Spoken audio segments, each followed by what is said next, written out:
and the meeting is being recorded. We're going to have a special program tonight called Housing is Preventative Medicine with our partner, Golden Community Partners. And we're looking forward to the speakers, and then we'll have some breakout rooms to talk about what we've learned about halfway through or 3/4 of the way through. So welcome, and I think I'll ask Annie to put up the first slide. So Don Cameron and I are the co-chairs of the Golden United Housing Task Force, and we're excited for this meeting.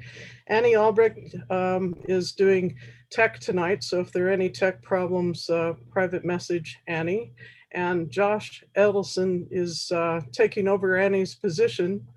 We're happy to have him, and you'll probably be seeing some emails from him, so don't delete Josh's emails. He's our new guy, and we're looking forward to it.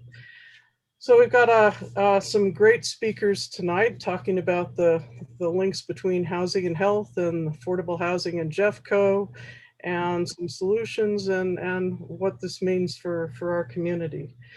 And so we've got a pretty tight program. I'm going to try to keep us on time, and which means that we may not have time for everyone's question, but at the end of each major section, we'll have a little 5-minute question and answer period. And I'll ask you, since there's so many folks, if you have a question, would you please put it in the chat? And then we'll get to what we can during the program, and the speakers will try to answer the rest of the questions in the chat after they've spoken. So I guess we get moving now. We're going to start off with talking about the links between housing and health. And we have two presenters that I think are going to tag team this, Katie Miller and Mariah Bell, both with Centura. Katie is a registered nurse with Centura Health Physician Group at the Golden Primary Care Clinic. She has been a nurse for 15 years in a variety of settings and specialties. She lives here in Golden with her husband and 3 daughters and is grateful to be a part of this supportive community. She is also very grateful to have access to our precious natural space. Mariah Bell is the Community Health Project Coordinator for Centura Health. She received her Master of Public Health degree at Colorado School of Public Health in Fort Collins. She has been working for Centura for 5 years, addressing social determinants of health with patients in both the clinical and hospital environments. She enjoys doing all the Colorado activities on the weekend with her dog and boyfriend. So I'll turn it over to Katie and Mariah.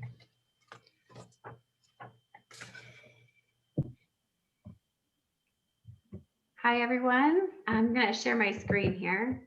Bear with me for a second. Okay. Can everybody see my screen? Yes. All right, great. All right, well, thanks for having me talk with you guys tonight. Mariah and I are going to talk to you a little bit about housing as preventative medicine and kind of give an introduction to the subject, and then everybody can go in a little bit deeper about the nuances in the community more specifically. So my section of the presentation is going to come at it from a more clinical perspective and really connect the housing environment with the effects of your health. So as mentioned, I'm just going to oh, there we go. Oh, wow. I'm Katie, and Mariah, we've already been introduced, and I have been with the Centura Clinic at the Golden Primary Care Site for the last 3.5 years. And there's a great group of people there. It's a great place to work, and we're really focusing on addressing the whole person health of our patients. So this topic in particular is important to us. So there's a really strong connection between housing security and our health. This is a graph that I borrowed from the World Health Organization, and it has each of the factors there that can contribute to our health. You'll notice lifestyle, environment, health treatment, and also biology. But the important thing to note here about this image is that none of those things exist on their own. There's interplay between. So, so that's an important piece that we watch too. These figures can be a little misleading in that way. So, for example, if you have trouble paying your rent or your mortgage, that can also affect your ability to go and get that health treatment that was recommended by your provider. If it means that you might have to work, miss some hours of work and potentially lose that income. So that's a factor that might fall under a health treatment, but it can also be affected by your housing security. So lifestyle too, in this example, it can be affected by housing insecurity. If you're stressed and the coping strategies that you have to deal with the stresses of housing insecurity might not be healthy strategies, but they're the ones that you know and the ones that are available to you for coping, that can also affect your overall health, even though it would be in under the lifestyle environment. So this was a big transition that we've had in the last couple of decades. Traditionally in medicine, people mostly approached health from just the biological perspective, and a lot of it was assumed to be related to genetics. And now we have a much better understanding of all the different factors that go into your health and well-being. So, this is kind of outline that, and then there's a strong connection in research. As I mentioned, in the last few decades, it's really there's really been some good research that's come out, and while not all of the mechanisms are understood, there's been a connection demonstrated between chronic stresses like housing insecurity to anything from like childhood asthma and cognitive development to cardiovascular disease and type 2 diabetes. So it is something that affects us and our health, and it is related to the chronic stress. So as I mentioned, there's this idea that we now need to look upstream. So, historically, we were treating the symptoms, and now there's really an emphasis in medicine and in healthcare to look at the contributing factors and try to help address those so that instead of just treating the symptoms. So there's a parable that people often cite when you talk about these sort of connections. And it's the story of a bunch of people in a fast moving river, and there's water, there's hazards, and 3 people respond, and one person's pulling people out of the river one at a time, trying to save as many people as they can. And the second person builds a raft and tries to get people into the raft and bring them to shore to safety. And then the third person is running upstream, pulling people as they go, trying to save people, but trying ultimately to get to the source and figure out who or what is causing all the people to fall in the river and address it at its source. So that's the idea of looking upstream. And that's how our staff and providers are trained now. And you should see that as an approach to your primary care specifically. So that's something that we do in our clinic, and we have screenings that take place at our primary care visits to try to identify those needs that could either be causing symptoms or could cause future symptoms, and try to help address those needs where they start upstream. So That's the idea behind that. And then this is outlining what they call allostatic load. And it's perceived stress that your brain registers. And that in itself is subjective and unique to the person. So there's a perceived stress, and it has a physiological response. And your body goes through a process of adapting to that stress. And allostatic load is a term that you'll hear regarding to the wear and the tear on your body from the effects of stress. And it's from the chronic and repeated stress, such as housing insecurity, which is usually not often easily remedied. And so this is a picture that I found that I really liked. I thought it demonstrated pretty well the process, the physiological process that your body does, that your body goes through when it experiences stress. So stress is a normal response, and it's a protective response to biofeedback that your body's getting. And it's kind of like a fever where it's actually got protective properties. It's a good and appropriate response to a degree. If the body goes through that response process and it never receives the signal to return to normal, that's when you see the chronic health issues. So you'll see at the first signal is at the hypothalamus, and it receives the signal that there's stress. It actually goes via the pituitary gland down to the adrenal glands, which release those catecholamines. And you'll recognize those as like the epinephrine, norepinephrine, and dopamine. And they work on the different systems within the body. So like the norepinephrine, for example, causes vasoconstriction. So you could get that high blood pressure.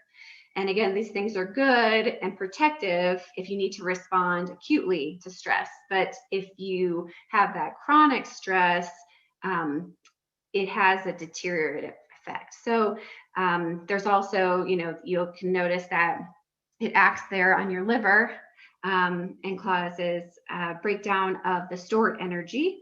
So you're converting, that's both a process of breaking down sugars that are stored sugar form, and then fats and utilizing those for energy. And those two things are the contributors for diabetes and for cardiovascular disease. So there's a lot going on there. And again, in an acute environment, an acute response, that's all appropriate. But over time, if it doesn't go back to its normal state, it can have consequences. So this is a slide that I found on the Mayo Clinic. They are such a great resource for patient education. And so this is some common effects that we have. And it's important to note that you might have a lot of those symptoms, physiological symptoms. And then you're also going to have some behavioral changes too. It can really affect your relationships. And again, all of this is tied together as a whole person. You've got how you're feeling physically, emotionally, mentally, and it's all tied together and affecting each other. So it's important to recognize those and again, try to look upstream and see what could be causing those symptoms. And then I would be remiss if I didn't suggest some of the things that you could do, of course, for stress relief. Again, with these chronic stresses like housing insecurity, there's not a quick fix.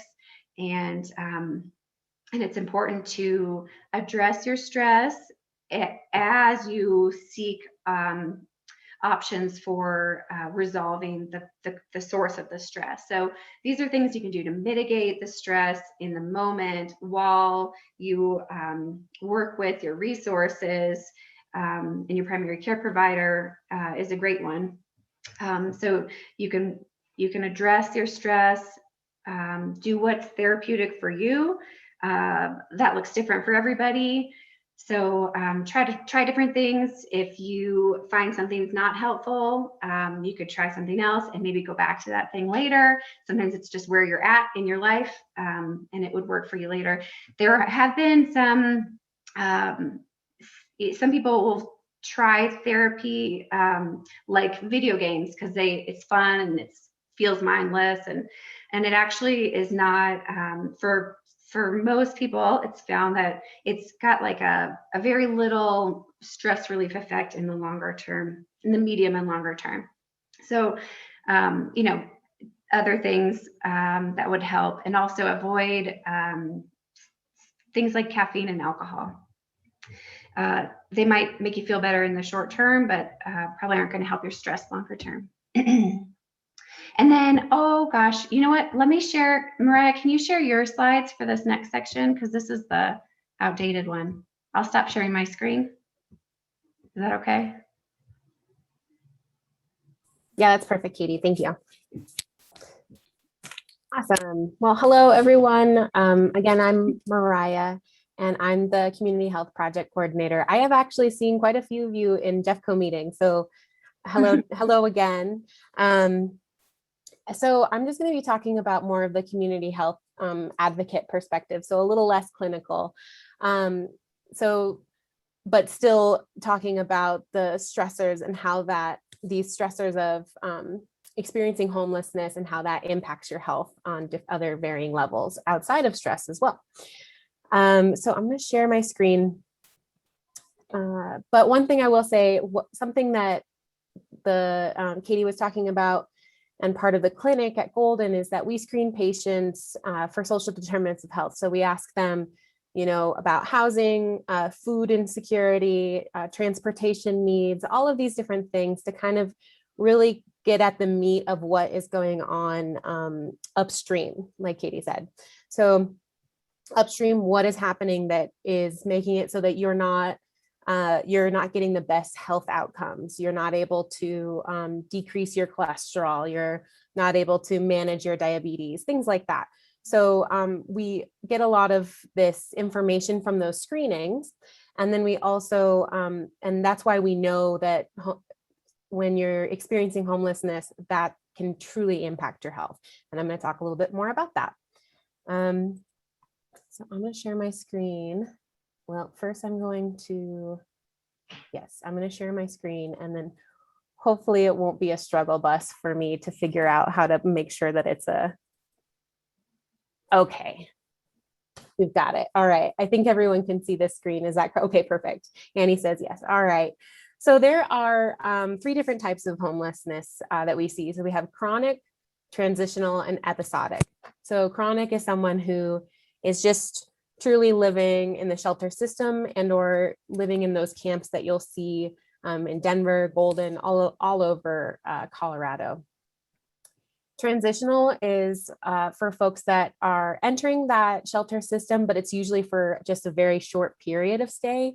And they're a lot of the time considered the precariously housed population. So they're the ones that potentially could be one paycheck away, which is a lot more than you would think. They're one paycheck away from not being able to pay rent, or not being able to, because they don't have savings, potentially fix a car. If they can't fix their car, they can't get to work. And there's all of these other kind of domino effects to transitional homelessness.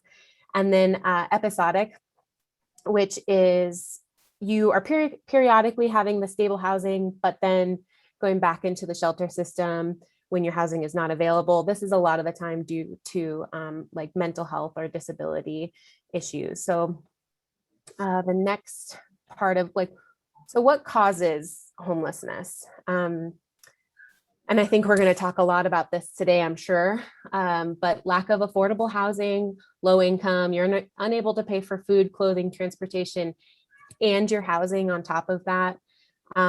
Your health, stable housing is sometimes really too difficult to maintain when you have a poor health condition. Like if you're not able to take your diabetes medication and that impacts your memory, and then you maybe don't pay your rent, or maybe there's all these little different aspects that come into play. Escaping violence, the impact on racial disparities. And this information is from the endhomelessness.org. And they said that most minority groups in the United States experience homelessness at a higher rate than whites, and therefore make up a disproportionate share of the homeless population. And then only a couple minutes left in this section. Thanks. You got it. Yes, Kathy, thank you. I'll be very quick. And then age and sexual orientation. So some of the health impacts on folks who are experiencing homelessness is like healthy eating. If you don't have a stable house to prepare your food, if you don't have a stove, if you don't have any source of heat, things like that, you're probably not going to be able to cook yourself up a meal. You might have microwaves, so then you do microwave dinners, which are usually fairly cheap. You're not going to be getting those fresh vegetables or fruits or meats that are needed in your diet. Medication management. That's very, very low on someone's list when they're experiencing homelessness. So they're not able to, again, be on top of, say, like their depression medication. And so if they're not on top of their depression medication, that makes it harder for them to really be motivated to look for housing or be able to even kind of get together enough to be organized to do something like that.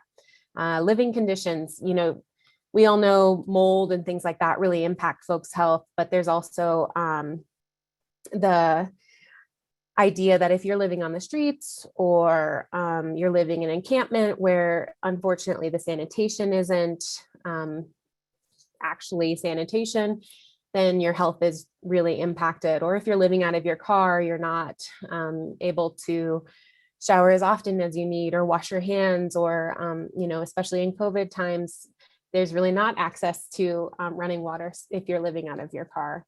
And then of course the stress impacts and the, again, access to sanitation, especially for women and female sanitation products. That's really hard for women in general who are experiencing homelessness, but imagine living in your car, living on the streets, and having to worry about menstruation. So those are things that are all kind of coming into play on health specifically.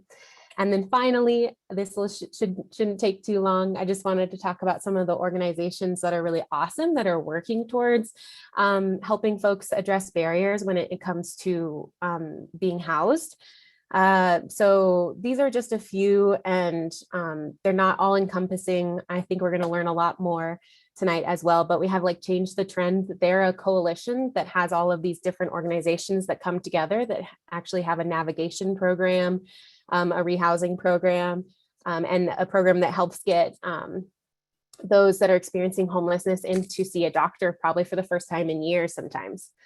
And that's based out of Littleton. And then we have Brothers Redevelopment. They're a great organization. They specifically help seniors, but really anybody in the Denver metro area, and maybe even larger actually. But they help folks find affordable housing, which again is something that we'll probably talk about because it is hard to find affordable housing in Colorado. But they're the ones that are to call when that happens. And then of course we have the Urban Peak Youth Shelter. They really help those teenagers that are experiencing homelessness. Imagine a teenager, yourself as a teenager living on the streets and not being able to navigate so many different things. They also help children get their GED or graduate high school so that they can at least have that first stepping stone into life. And then finally, Hunger Free Golden. I'm sure you all have heard of them. While they help our community with food security, they also help by kind of pulling all of these different data pieces together to talk to the Golden City Council about transportation and why that's important. And, you know, housing isn't singular, and that you might be experiencing housing insecurity, but then also food insecurity, but then also transportation, but then also you're scared all the time, so you're dealing with stress. So those are some of the great organizations that really come together and work hard for those that are experiencing homelessness. Thank you so much, Mariah and Katie, for such a great introduction to this topic. Really appreciated. And we're running a little behind, so if I could get you to please put your questions in the chat and ask Katie and Mariah to please answer in the chat, if that's okay. Thank you so much. So our next speaker, moving on to our next topic area about affordable housing in Jefferson County. Our next speaker is Brian Rosbert.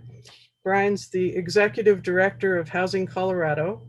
He grew up in the mountains of Colorado and attended Adams State College, where he majored in history and government.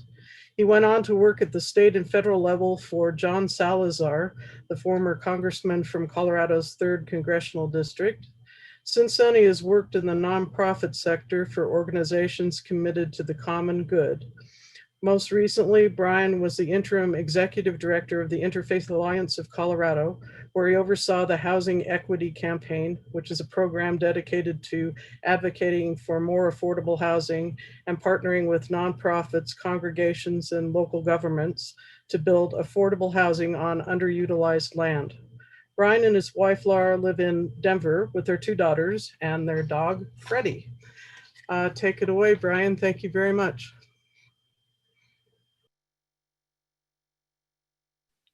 You're on mute, Brian. We can't hear you.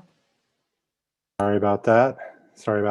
I'm going to share my screen. Thank you so much for having me. I'm excited to be here and share a little bit with you about affordable housing and in Jefferson County and around the state. As Kathy said, I'm the Executive Director of Housing Colorado. And Housing Colorado believes that safe, stable, and healthy communities are built upon the foundation of housing. We are a nonprofit membership organization working with the housing community to educate and advocate for the building and preservation of housing for low to moderate income Coloradans. We're a unified voice of nearly 300 organizations and over 6,000 individuals across the state who represent diverse housing perspectives. I don't think I need to tell you this, but Colorado has a housing problem. I think we're all too well aware that the short supply and the high demand have made the housing prices soar in our state. This has left a lot of folks in desperate need of housing that is attainable and affordable. The National Low Income Housing Coalition, which we're a part of, puts out an annual report called Out of Reach, which documents the so-called housing wage for each state. This wage is what it would cost to afford a 2-bedroom rental in the state. And Colorado comes in with the 9th highest housing wage in the state at $26.45 per hour. As you might be able to deduce, that is not enough that is not an amount that Colorado's lowest wage earners can afford without being cost burdened, which means that they're spending over 30% of their income on housing related costs. In fact, we know that 1 in 4 Coloradans spend more than 50% of their income on housing, putting these residents at financial risk and destabilizing our communities.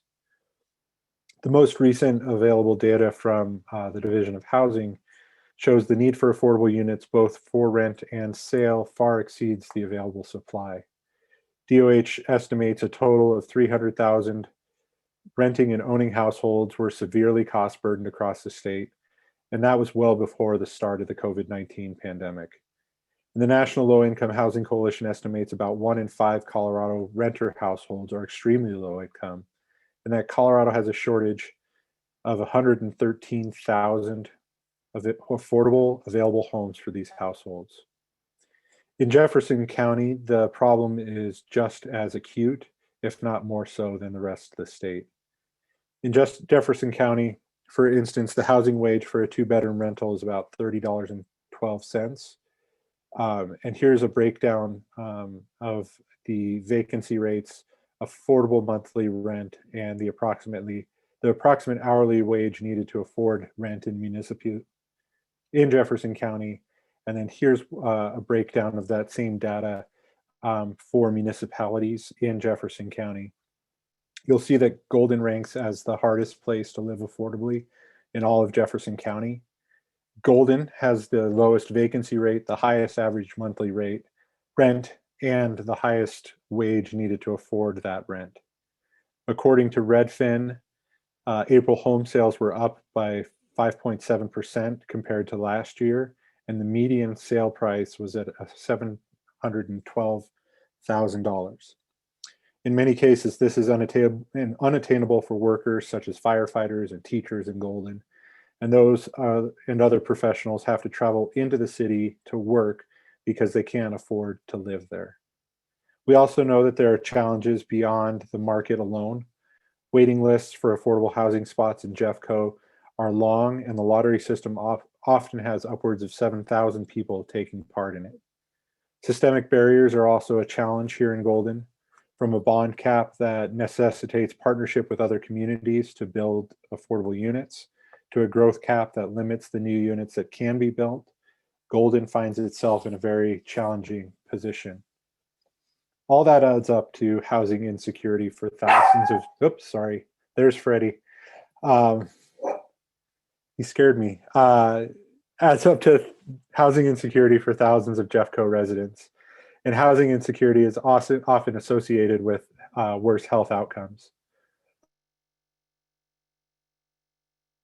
According to a survey published in May of 2020, nearly half of the people without stable housing reported that their health was fair or poor compared to those with stable housing. Similarly, mental health outcomes are correlated with housing instability as well, as you can see from this chart. What's more is that housing insecure people were more likely to report poor health than those with incomes below the federal poverty level of $25,750 for a family of four. We know that this population faces disproportionate barriers to accessing health and healthcare, yet they still reported better health than the housing insecure. So making that connection between health and housing is certainly one important step towards rectifying the barriers to creating new and attainable housing for low and moderate income individuals. In doing so, we're able to speak more expansively about housing, and it becomes more than just about a place to live. It becomes a part of the very fabric of most public policy. At Housing Colorado, we've been working on a project we're calling the Essential Foundation, how to talk to Coloradans about housing.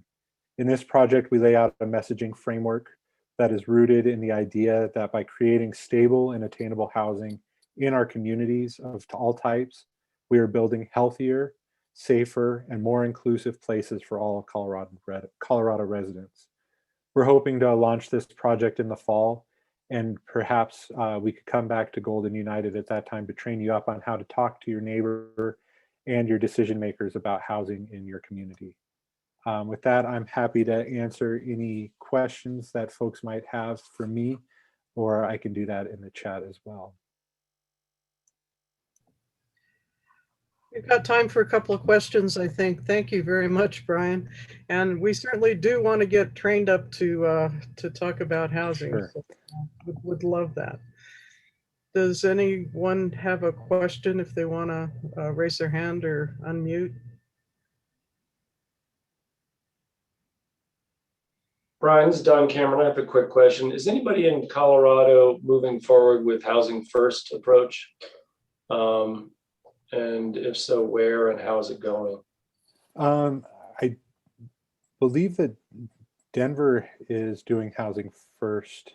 I could be wrong, but I know that that's kind of the approach that they've wanted to take for a long time. And, you know, it is sort of the best practice. You know, we know that the only cure to homelessness is housing, really. And so the housing first model is one that's worked in other places. I'm pretty sure that Denver is a housing first city. And then as Linda said, there are organizations that use a housing first approach as well, like Family Tree. Oh, Ryan, this is Dindy Sloan. I just saw today there was some hope on the horizon, and the Governor Polis announced that some of the pandemic relief money could be used for affordable housing if it were denser housing. There's probably too early to react to anything like that, but where do you think you might go with denser housing? With what kind of housing? I'm sorry. Denser housing. More density. Yeah, you know, we've been working with the legislature and the governor on a couple pieces of legislation. One that got introduced this week is about some of the American Recovery Plan Act. It's a weird name for the law. The COVID-19 relief funds. That there's about a $500 million pot of money that's being earmarked for affordable housing. So 100 million of that is going to go to the Division of Housing right away to help in the eviction prevention work that they're doing. And then there's going to be an interim task force if this piece of legislation passes, that's going to kind of come up with how to spend the other $450 million. This is one-time money, so it's kind of, we wouldn't want to start really any new programs because it would need to be funded in the into the future.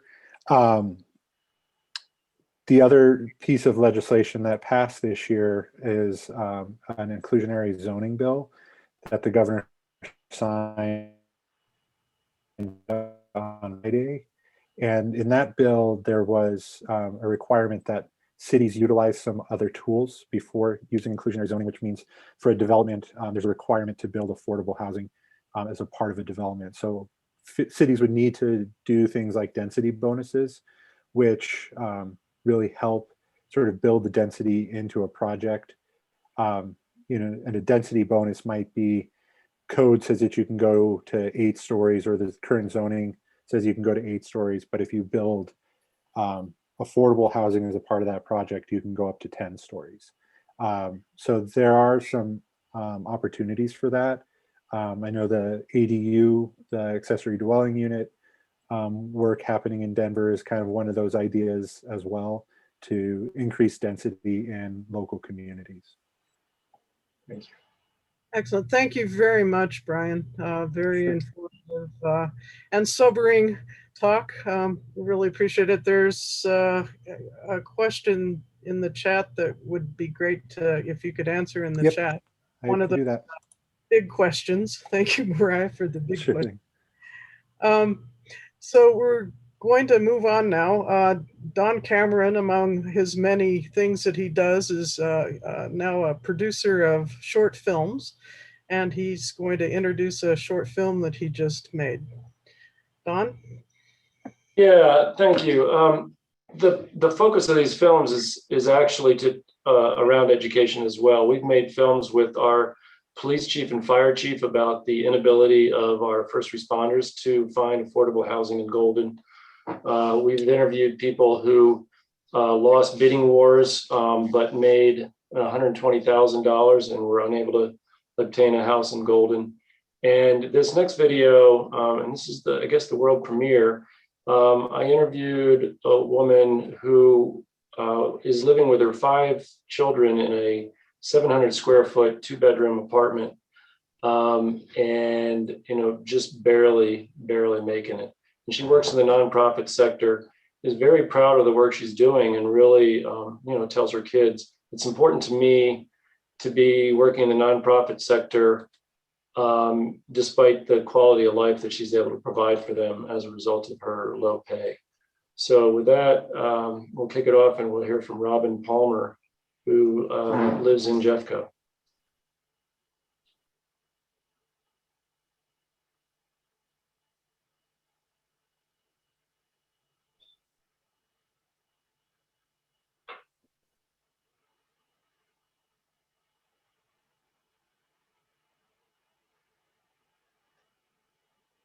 There should be audio, so you might have to restart it, Annie.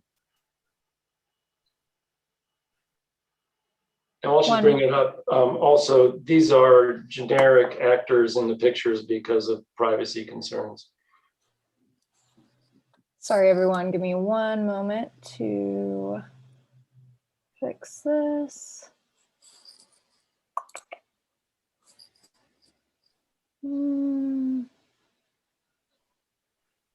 And I'm going to drop in the chat our playlist of all the videos. So you're welcome to bookmark it and go seek them out later.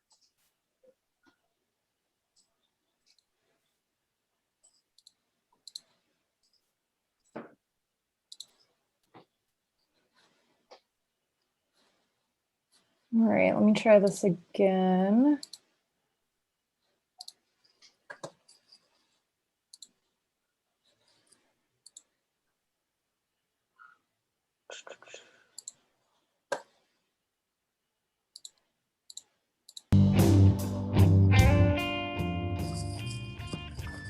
I work full-time for Habitat for Humanity. Started off part-time and built up to full-time, and I'm now merchandising supervisor. On my own income, which is all that I have, I don't collect child support from my ex-husband. It is literally just my income from a nonprofit. So we have lived now in a 2-bedroom, 700 square foot apartment, you know, and 4 days a week, it's the 6 of us. The stress that it has caused all of us, you know, with as hard as I have worked in this past nearly 3 years, and, you know, the fact that I brought myself up really from nothing, I should have this great sense of pride in that. But what really holds me back is the fact that, you know, our housing situation has become just so frustrating, terrifying at times. There have been many struggles between the children. There's nowhere to go, you know. When me and my siblings would fight, it would be, you go to this room and you go to this room and, you know, calm down and talk it out later. And, you know, these are not things that happened, you know, when my ex and I were still together. You know, we lived in a 2,000 square foot home. Everybody had their own bedrooms. We did not have this kind of stress and this kind of friction. For the sake of his mental well-being, I ultimately had to concede and let my oldest drop out of high school as a senior. Ultimately, I had to just say, with as important as education is, his mental health is that much more important. At one time or another, all 6 of us have been in therapy. When you have as many people under your care as I do, you know, the thought of a stranger sleeping inches from my front door is, you know, nerve-wracking.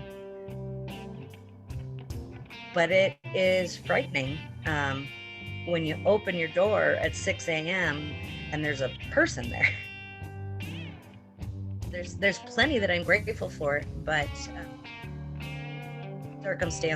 my circumstances definitely of the past few years have been disheartening.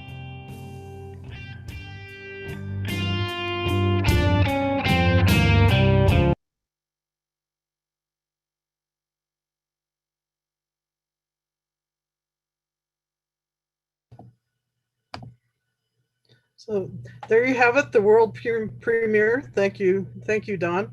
I think Robin is on. Do you want to just take a quick moment to say anything? Robin, the star of the show.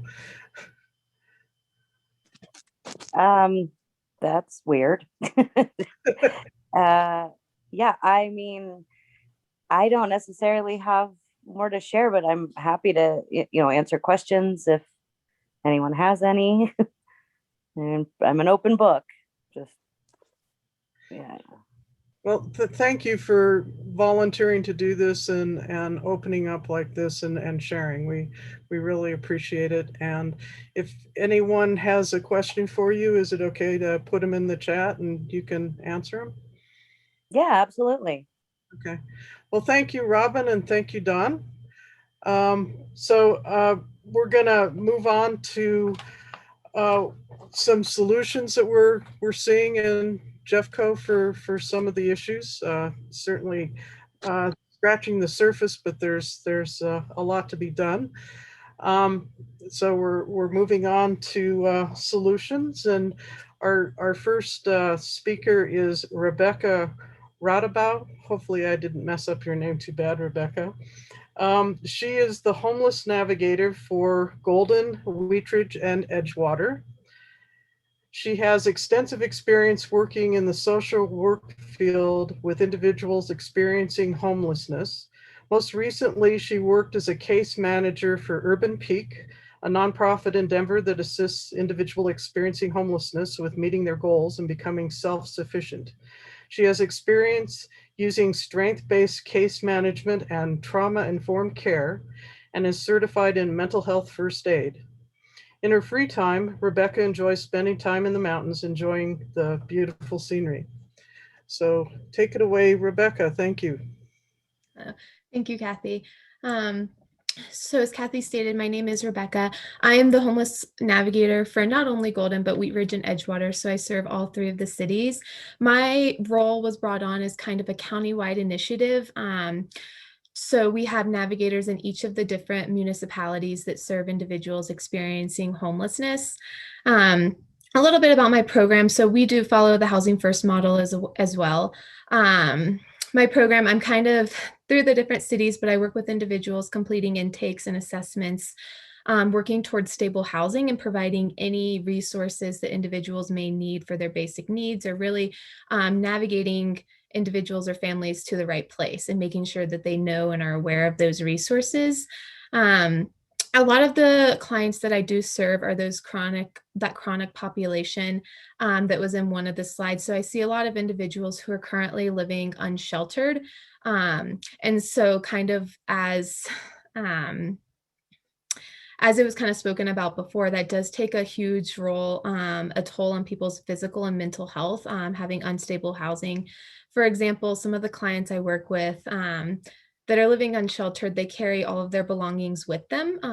So they're always constantly worrying about, can I take my belongings with me? How long is this trek going to be?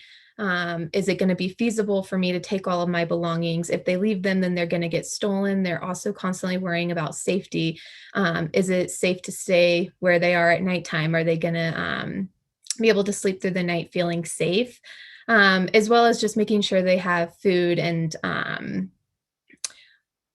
all of their basic needs met. And so kind of going off some of the other things that were said in this, these individuals are continuously worrying about safety and food and belongings. And because they're constantly worrying about that and it's taking a toll on their physical and mental health, they're unable to focus on other services like employment or mental health or substance treatment.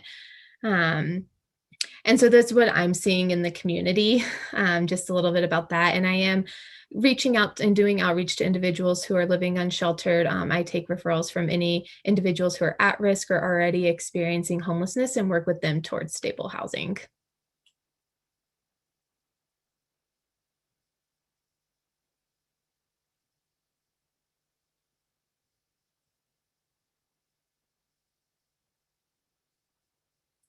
And I think that concludes what I was going to speak about. Well, thank you, Rebecca. And we're going to have another speaker, and then we'll take questions for Rebecca and the other speaker at the end. So thank you, and we're so happy to have you in Golden, and I'm sure that Wheatridge and Edgewater are happy to have you too. It's a great program.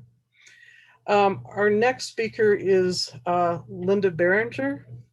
Linda lives in Jefferson County and has been part of the Solutions to Homelessness Coalition in Metro Denver for many years. She has served on the Metro Denver Homelessness Initiative Board and was a founder and chair for many years of Heading Home Jeffco, Community Steps to Housing. Currently, she chairs the Crisis Resolution Committee of Heading Home, is operations director for Just Living, which is a sober living residence in Lakewood that serves the LGBTQAI+ community, and is the program developer for the Colorado Safe Parking Initiative. In her spare time, Linda raises chickens, grows herbs, does Pilates, walks her 1-year-old puppy, and is in a book club in Boulder. For added fun, she loves garage sales, both having and perusing them. take it away. I guess we're going to start with a short video about safe parking before Linda actually gives her talk. So if you could key up the safe parking video. Thanks.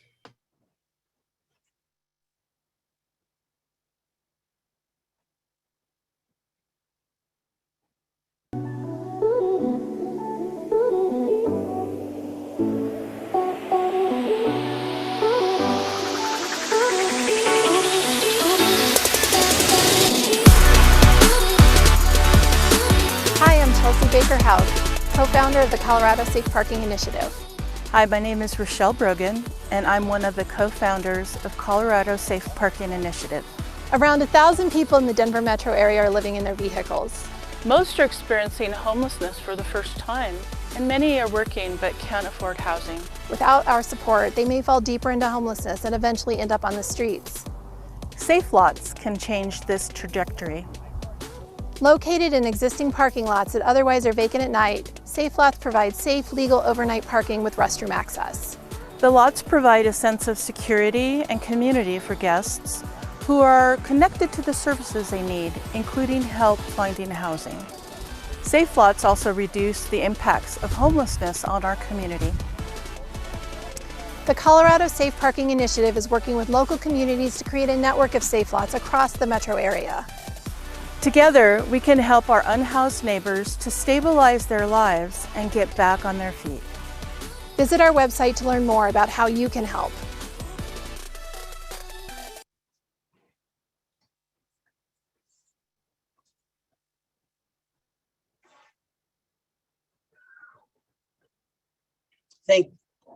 Thanks, Annie, for showing that. So again, I'm Linda. I'm with the Colorado Safe Parking Initiative, and just so you know, we do not reveal the locations of the safe lots, but in order to keep people from just driving in who are not permitted to be there. But that particular video was shot in Jefferson County. There are 2 lots currently in Jefferson County, one in Golden and one in Arvada. There are 2 more lots coming on, hopefully, cross your fingers soon, one in Lakewood and another one in Arvada. There are also lots in Aurora. One lot in Aurora just opened this weekend. There are 3 lots in Longmont, 3 lots in Broomfield, and 1 lot in Boulder. So there's a total of 9 lots now, but the intention of Colorado Safe Parking Initiative is to establish lots across the metro area so people can be close to their work, close to their doctor's appointments, close to their children's school, wherever they need to be.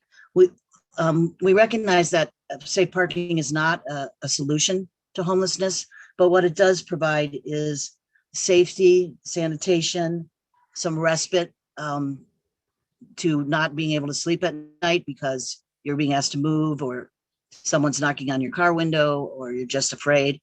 And it also provides connection to the community of other people that park there and connection to services.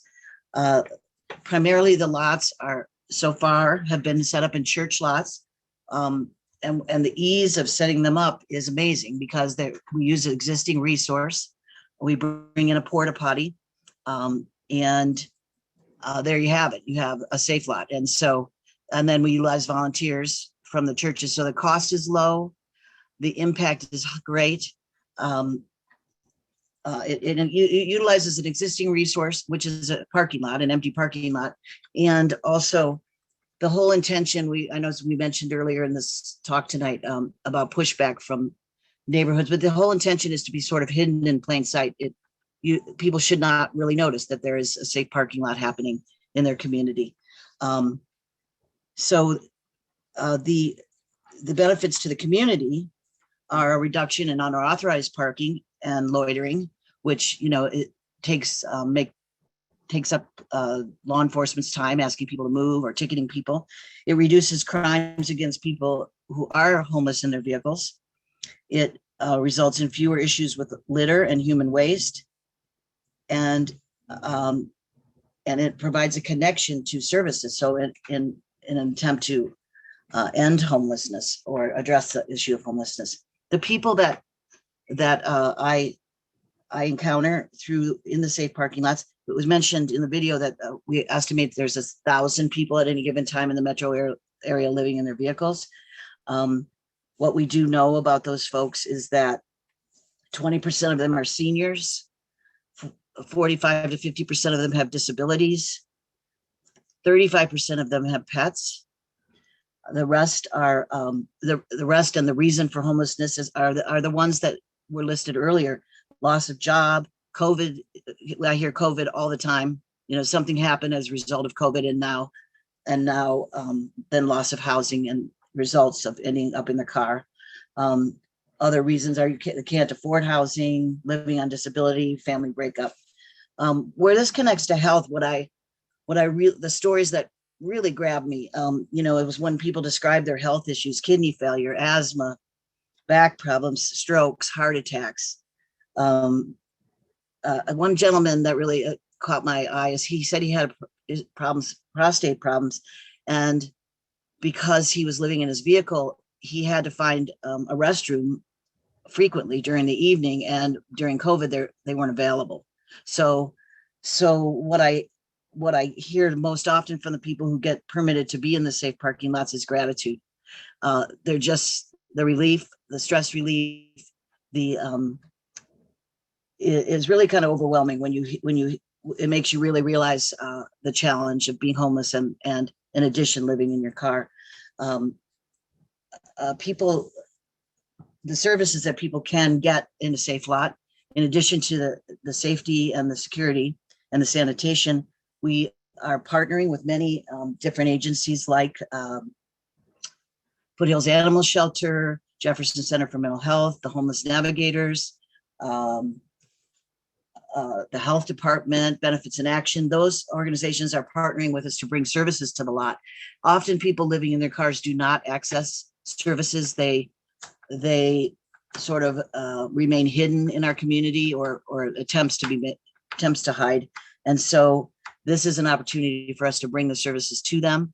And we've had wonderful outcomes so far. Our first lot started in March of last year. The Jeffco lots began in the fall of this past year, but we've had some people get housing, some people get mental health support. We've had people get medical attention, even a few people hospitalized because their health problems were so extensive. People get a good night's sleep. The churches, I don't know if I mentioned it. Yes, I did, that most of these lots are in church parking lots, but often they'll offer a meal. They offer extra showers, and we have been able to connect people to these services. And I think the biggest impact is our effort and to stop the downward spiral of homelessness. You know, because the next step would be loss of the vehicle, and then the people are in the streets, and so it can, you know, and all the accompanying things, the health problem gets worse. The trauma of the situation adds to new issues. So the safe lots have been very effective and easy to do. I just can't emphasize that enough, that it doesn't take a lot of resources to establish a safe lot. Thank you, Linda. We need to, I think, see if there's any questions. Do you have any other final comments? I'm good. I mean, unless people have questions. Thanks. I will put the website in the, oh, somebody did it already. Okay, great. Yeah, it's in. Great, Kathy, thank you. And if you know someone in their vehicle, you can also send them to that website, and it's a centralized intake for the whole metro area, so we can put people in lots where they need to be. Excellent. Thank you so much. And thank you, Rebecca. Does anybody have a quick question for Rebecca or Linda?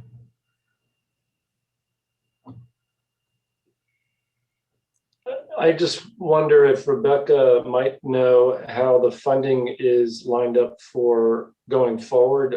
You're shared amongst 3 municipalities. Do you have any idea what that's looking like going forward? At this time, I think we're still going to have me do all 3 municipalities, and then maybe even hiring on a housing navigator to help with that housing piece.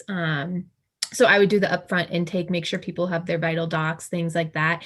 And then once they get a voucher or approved for housing or ready to start the housing search, the housing navigator would help them with that. That's my understanding at this time. Excellent, thank you. Thank you. Well, we're gonna move on now to some breakout rooms, and we have some set questions we want to discuss in the breakout rooms. I realize that some folks are going to be leaving us now, and thank you very much for attending. We will make this recording of the speakers available on our website. We'll send out an email. And also for the breakout rooms, we're going to have a hard stop at 7:20 and come back and then do 10 minutes of a wrap up and discussion of action items and just what we've learned and what we're all thinking. So we'll see you back here at 7:20 if Annie wants to do it. I'm gonna turn the meeting over now to Kelly Cast, who has kindly volunteered to do our wrap up. Kelly's an epidemiologist with Jefferson County Public Health and the implementation manager of the Jefferson County Health Alliance. At Public Health, she provides data and evaluation support to one of the divisions in the health department and jumps, and I know this to be true, right into any opportunity to work with community partnerships. She's been fortunate to work alongside the Rotary Club of Golden and Golden Community Partners through efforts to promote mental health. And although she no longer specifically works in mental health, she's continuing her work with Golden Community Partners on her own time. Prior to joining Jefferson County, she worked at the State Health Department for 13 years, running surveillance projects in infectious disease and developmental disabilities, as well as coordinating a statewide coalition promoting healthcare provider and community education. Thank you, Kelly. Yeah, you bet. So this is our strong but mighty crew here who stayed to the end. I do want to make sure we thank Golden United and Golden Community Partners for bringing us this conversation today. You had a ton of people responding, so it just demonstrates the amount of interest and energy. And in the breakout groups, there truly is a lot of passion for this topic. I heard that there's acknowledged that nothing will change unless we are part of the solution. I heard that we have so much to be thankful for, and as a community that cares about each other, we also have solutions. In our breakout group, someone said that the lack of housing, that affordable, safe housing, is getting out of control, and it's going to hurt a lot of people. And I can't wait to see what all of us go from here. And so in my years at Public Health, just like Katie mentioned when she first started talking about health and housing, is that we too in public health have shifted away from that understanding of health as purely biological, that recognizing is the conditions in which we live that affect our well-being, affect our outcomes, our life outcomes. And housing, that threat of losing our home, the security and safety that we have within our home also affects our health, whether it's our physical health, our emotional health, or behavioral health. I appreciated when Mariah pointed out all the things that I take for granted by having secure housing. I can cook what I want. I can cook when I want. I don't have to worry. I have a place to store my medications, and I'm not faced with that stress every day. I heard what Rebecca said, that means that I'm not worried every moment of the day about safety, about food, about my belongings, and that my health, my mood, my behavior would take a back seat. Some of the things that Brian said that really stood out to me was that how precarious secure housing truly is.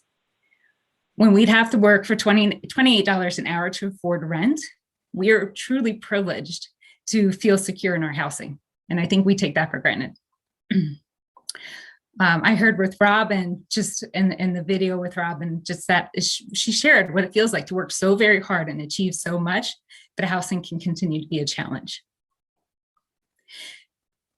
Pulling in that mental health component that Golden Community Partners has is that we all have good and bad days. And what I learned today was that when we're experiencing housing insecurity, that can make it much more difficult to have those good days.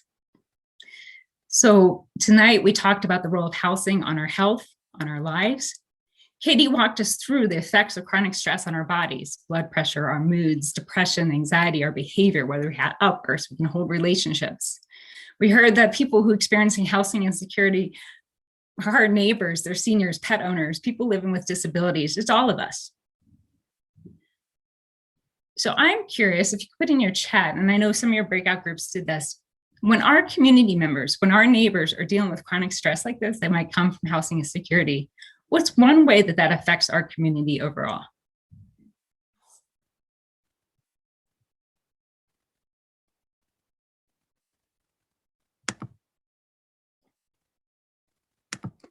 I still have chat disabled. Oh, you can say it then if you want. Well, that's okay. I just didn't have anything. Okay, well, we won't judge you for not writing. Okay. But think about that. I think we often put housing as an individual problem. We really heard tonight, and I heard in our breakout groups that it's not. It's all of us. It affects our community, it affects so much of us. It was encouraging to hear how we are supporting each other with safe parking, bringing the safety and sanitation and community. I really heard that those relationships that people can bring, that for one night, somebody can take that worry off somebody's shoulders. And imagine what that relief can bring to have that opportunity for one good night's sleep, and to not just think about that moment and that emergency, but to actually be able to think about the next day. Something we didn't emphasize is as children that grow up and you know, that's all they know, and that will perpetuate the cycle of poverty. It is. We were all children, right? Our children grow, our children are part of our community, and they become members of working members of our community. So before tonight, the folks at Golden United and Golden Community Partners brainstormed a few ideas of what we could do next. I'm sure some of these came up in your breakout groups, but I think, Annie, there is a Word document. Oh, you got it. Action steps and resource lists. So that's over in the chat. And if, for those of you, if you're not able to see it, I bet there's going to be a follow-up email after this meeting that maybe, cross my fingers, we can include that document, because it is a wealth of information. And here's a couple ideas. And in that resource list, there's books, there's videos, there's articles, and there's also contacts if you want to do more. So a couple ideas that came out from ahead of this meeting was, first, we can learn more. And it's right at our doorstep. We can join the Golden United Housing Conversations, and I think there might be a link either to the website has come up, but they meet, I believe, the first Thursday of each month at this time from 6 to 7:30. I bet you could also send Kathy Smith a private chat with your email address if you're gung-ho about joining the group, at least to learn more. Another challenge is to talk with 5 friends about what you learned tonight, what you're feeling tonight, what kind of things are rolling around in your head. And in fact, if you want to give yourself a pat on the back when you completed that 5-person challenge, feel free to shout that out on the Facebook page at Golden United or Golden Community Partners. You could, I heard somebody enjoys book clubs, but you could bring one of these books to your book club for a discussion. In fact, if you don't join a book club, maybe you could just pull some friends together and all read the same book and have a discussion on one of those books. There's ways to write a blog on Golden United's website. And if you're itching, start making a difference. Email local elected official. I actually saw that we had Commissioner Dalkemper on the phone or on with us tonight. Share your concerns, share your desire to find some local solutions. I am new to this conversation. I am no way an expert. I learned a lot tonight, and I don't think I'm okay just sitting by. It was brought to us by Golden United and Golden Community Partners. Golden United Housing Task Force and their expertise and passion for housing, and Golden Community Partners has that emphasis on our mental health. And if folks want to unmute themselves and give a round of applause to our contributors, our presenters, this was a wonderful meeting, and I appreciate all the time and effort. Thank you for all the presenters. It was very good. Thank you. It was excellent. Thanks everyone for attending. And thank you, Kelly, for wrapping up. Really appreciate it. So we will be sending a follow-up email with information, and we have a blog that Josh, our new technical guy, wrote, and he'll probably be sending emails to you too. So welcome, Josh, and he'll add some of these things to the blog that's on the website, and we look forward to continuing this conversation. And thanks again for everyone who attended. Any final words from anyone? You'll send the infos to get the recording of this, because we have other people that we'd like to share it with. Good. Yep. Okay. Yeah, we'll send an email with the recording and links to all of the resources. All right. Thank you all. Thank you. Thank you, everybody. Thank you. Thank you. Thank you. Thank you, Annie.